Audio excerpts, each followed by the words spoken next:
Ejercicio número 1. Un circuito RLC con capacitor en serie de 9 picofaradios, un inductor en serie de 1 milihenrio y una resistencia en serie de 10 kiloohmios con una frecuencia en paralelo de 3 MHz. Hallar la frecuencia de resonancia, el valor del capacitor en paralelo y el coeficiente de sobretensión. A continuación, el desarrollo. En el circuito equivalente podemos ver sus equivalencias en los datos que se da.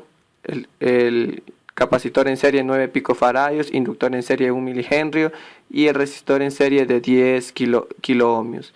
Y con respecto al literal B que nos pide hallar el capacitor en paralelo, pues tenemos como incógnita. A continuación, el literal A. El literal A pide hallar la frecuencia de resonancia, una fórmula que ya está planteada, por lo que lo que toca es reemplazar solamente datos, que sería el capacitor en serie y el inductor en serie. Entonces la frecuencia de resonancia se podrá hallar, lo que da un igual de 1.68 MHz. Y como FS, frecuencia de resonancia, LS, inductor en serie y CS, capacitor en serie. El literal B nos pide hallar el capacitor en paralelo, pero partimos de la siguiente ecuación que corresponde a la frecuencia en paralelo.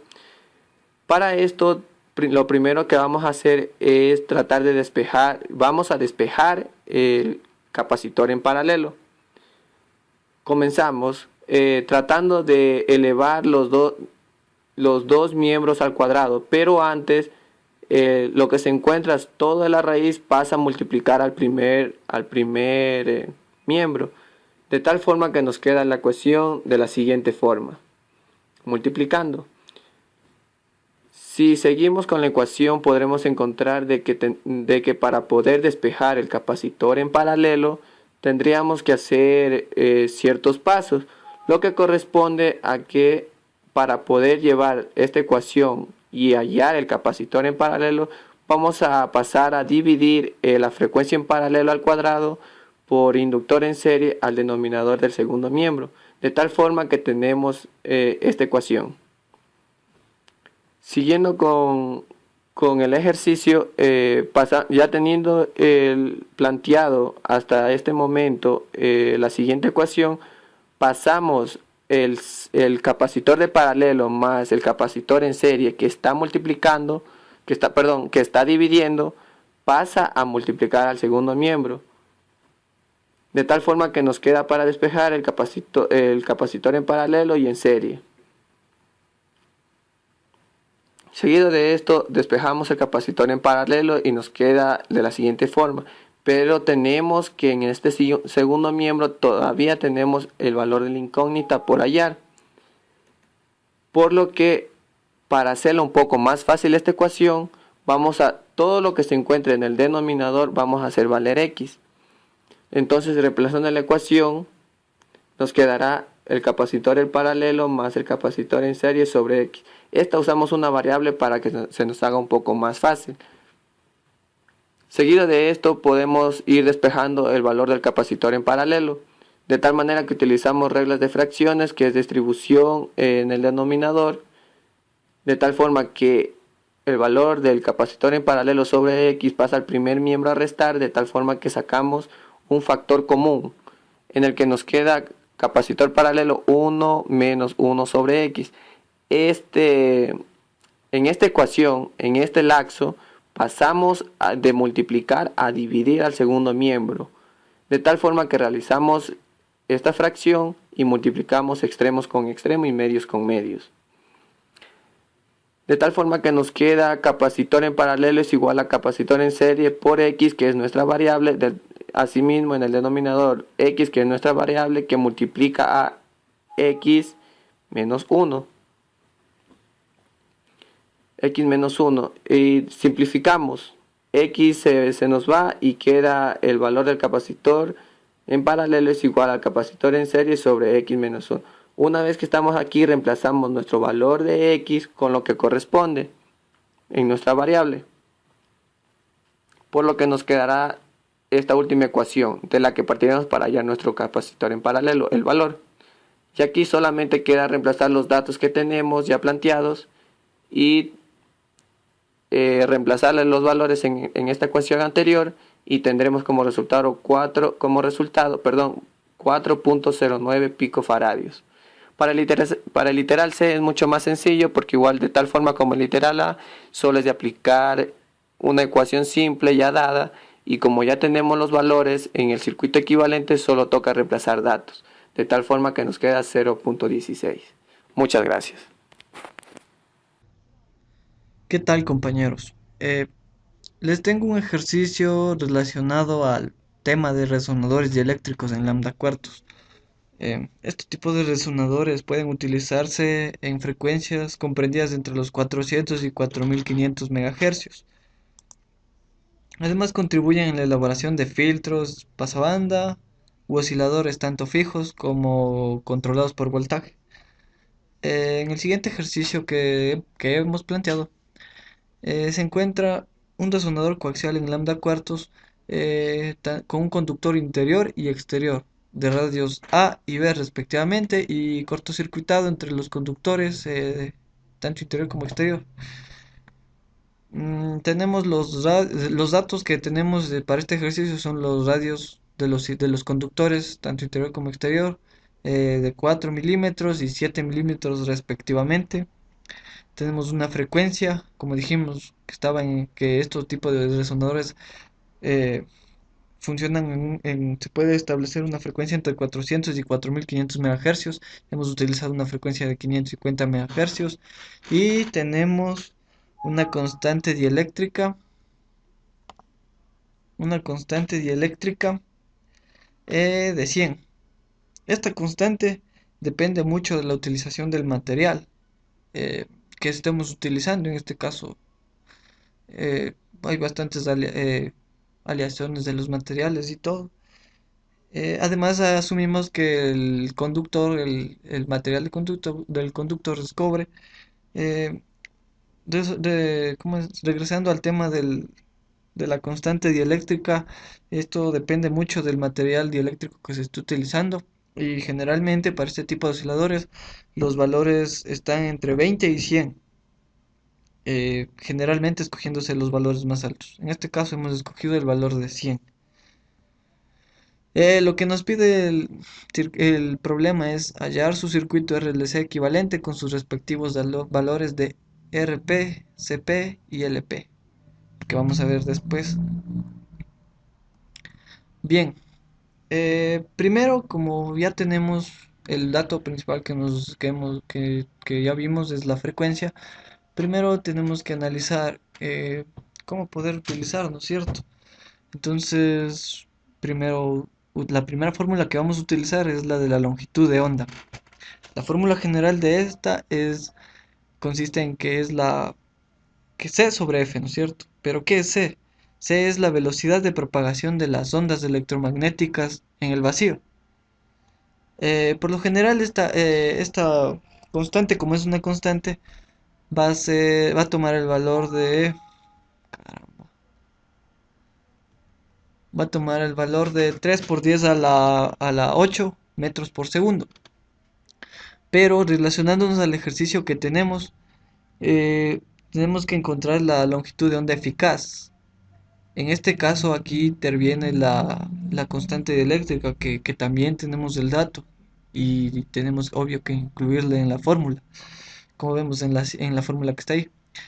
Finalmente, reemplazando los valores, ya tenemos la constante C, que es la velocidad de la luz prácticamente, eh, la constante eléctrica y la frecuencia. Reemplazamos los valores y obtenemos el valor que tenemos en la pantalla.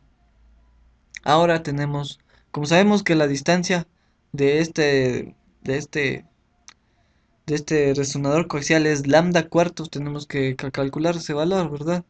Entonces, como ya tenemos la longitud de onda eficaz, lo único que hacemos es dividir para 4 y obtenemos el valor que tenemos es de 0,0136 metros. Ahora, necesitamos saber, tenemos esta ecuación, ¿verdad? Esto no es más que la impedancia característica de la línea de transmisión, porque sí. Pero, ¿qué es mu sub 0? ¿Qué es mu sub r? ¿Qué es epsilon sub 0? Epsilon sub r. Pues bien, mu sub 0 es la permeabilidad magnética del vacío. Esta es una constante. Este tiene un valor preestablecido que es 4pi por 10 a la menos 7 o 1,26 por 10 a la menos 6. Epsilon sub 0 es la permitividad del vacío. Esta también es una constante que ya está establecida y tiene un valor de 8,85 por 10 a la menos 12. Ahí está también el valor de la constante C, que es 3 por 10 a la 8 metros sobre segundos. Y mu sub R es la permeabilidad relativa del material. En este caso, vamos a decir que es 1 porque depende mucho del material conductor, en este caso el cobre. Este también es una constante, entonces la permeabilidad relativa del material en el aire es 1 del cobre. Bueno, ahí tenemos, ¿no?, que Z sub 0 es la impedancia característica de la línea. Y a partir de este valor tenemos que nosotros hallar R1, C1 y L1. Estos son la resistencia, capacitancia, inductancia por unidad de longitud de una línea sin pérdidas. Estos son valores que se deben calcular. Y como vemos, tenemos el valor de la impedancia característica, que es 3,36 ohmios. Ujú. Bien, ahora, como expliqué anteriormente, tenemos que calcular las variaciones en la línea de transmisión, llamadas R1, C1 y L1. Pero esto no es lo mismo que calcular la verdadera resistencia del circuito equivalente. Porque cuando calculamos R1, como vemos en la fórmula, tenemos que la fórmula es ρ por la longitud sobre S. ¿Pero qué es ρ? ρ es la resistividad del material. Estos son un conjunto. Este valor viene preestablecido dependiendo del material que estemos utilizando. Como dije anteriormente, es el cobre. Entonces tiene una constante que ya lo vamos a ver más después. Y ese es el área de la sección en la que estamos trabajando. En este caso, el conductor interno, ¿verdad? Como vemos, en este caso sería el, el área de este tramo de conductor, que sería pi por a cuadrado, ¿sí? Y tenemos aquí que la constante ρ, como es del cobre, es una constante que tiene el valor de 0,0172. Esto viene dado mm, esto viene dado en ohmios por milímetros cuadrados, esta constante. Y tenemos que el área de la sección tenemos en milímetros cuadrados. Finalmente, reemplazando los valores en la fórmula que tenemos de arriba, tenemos que R1 es igual a 4,65 ohmios. Esto nos sirve para calcular RP, que es el verdadero valor que necesitamos, que en este caso nos serviría para poder graficar el circuito equivalente, ¿verdad? Tenemos la fórmula, que es 2 por la impedancia característica al cuadrado sobre R1, que es el valor que ya calculamos, por la longitud. En este caso es lambda cuartos, que ya calculamos. Cal- eh, Reemplazando todos estos valores, tenemos una resistencia de 357,039 ohmios, ¿verdad? Este es el primer valor que hemos sacado importante, que nos debe importar bastante. Ahora debemos calcular el valor de C1. Como dije también antes, es la variación en la línea de transmisión sin pérdidas. Mm, Como vemos en la fórmula, tenemos que es 2pi por la permeabilidad en el vacío y por la constante dieléctrica sobre el valor del logaritmo natural de la división de los radios de las cavidades. Eh, Tenemos estos, eh, ¿cómo es?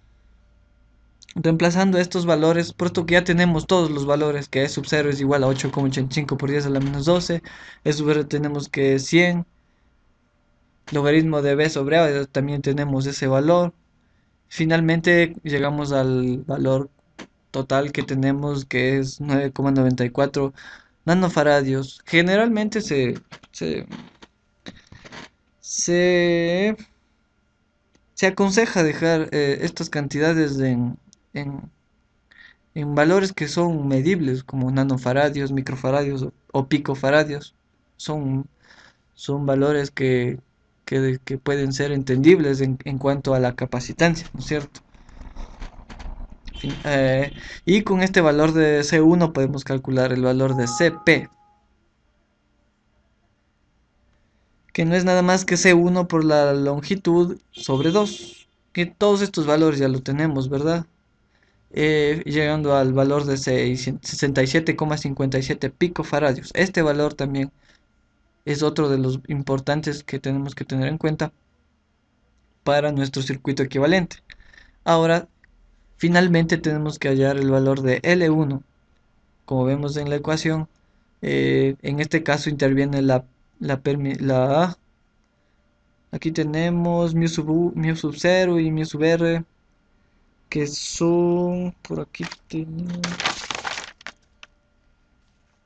sí, esto ya tenemos estos valores, sí, ya tenemos estos valores. Mu sub 0, como vemos, es la constante que ya estábamos, que definía anteriormente, que es 4pi por 10 a la menos 7 o 1,26 por 10 a la menos 6. Mu sub r es la constante 1 que dijimos que dependía mucho del material, que en este caso sería igual a 1. Y el logaritmo de b sobre a, que ya tenemos el valor. Reemplazando todos estos valores, llegamos a que tenemos un valor de 112, 112,22 nanohenrios, pues la inductancia se mide en henrios. Igual aquí es aconsejable dejarlo en valores que son entendibles, nanohenrios, picohenrios, microhenrios, todos esos milihenrios. Y con este valor podemos calcular el último que se debe calcular, que es LP. Como vemos en la fórmula, tenemos todos los datos que podemos ver, y reemplazando tenemos el valor final de 1,24 nanohenrios. Estos tres valores, RP, CP y LP, son los que nos sirven, pues estos conforman el circuito equivalente de nuestro resonador dieléctrico en lambda cuartos. ¿Y cómo queda nuestro circuito equivalente? Pues como vemos en la siguiente figura, queda de la siguiente manera. Como vemos, es importante, por eso es importante saber sacar los valores tanto de R sub P, L sub P y C sub P. Estos valores son mejor dicho, este circuito es el circuito equivalente del resonador dieléctrico en lambda cuartos. Una cosa que hay que tener en cuenta es mucho las constantes. eh, sí, tener mucho en cuenta las constantes y el material en que se está utilizando, porque van a cambiar. Por ejemplo, E sub R, la constante dieléctrica, va a cambiar dependiendo del material que estemos utilizando. ¿Qué más? Mu sub R, como dije, mu sub R también va a cambiar bastante dependiendo del material conductor. Entonces, esos son parámetros que tenemos que tener muy en cuenta, porque van a cambiar los valores. No siempre, por ejemplo, un mu sub r no siempre va a valer 1, o, o E sub r no siempre va a valer 100, es depende totalmente del material. Y eso ha sido todo